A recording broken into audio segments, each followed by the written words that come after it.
Pengertian teks cerita sejarah. Teks cerita sejarah adalah teks yang di dalamnya menjelaskan atau menceritakan tentang fakta atau kejadian masa lalu, yang menjadi asal muasal sesuatu yang memiliki nilai sejarah.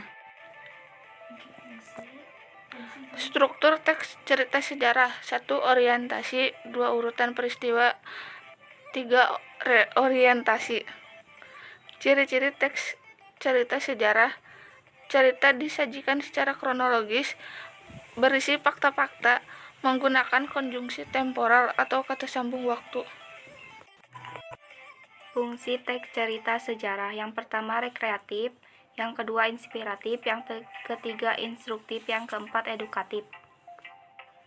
Kaidah kebahasaan teks cerita sejarah: 1. Menggunakan kata benda atau kata ganti, 2. Menggunakan tokoh sentral, 3. Menggunakan kata sifat yang menjelaskan prasa nomina, yang keempat menggunakan kata hubung atau konjungsi, 5. Menggunakan kata yang menggambarkan kejadian masa lampau atau lalu, 6. Menggunakan prasa atau adverbial. Jenis-jenis teks cerita sejarah dibagi menjadi dua, yaitu fiksi.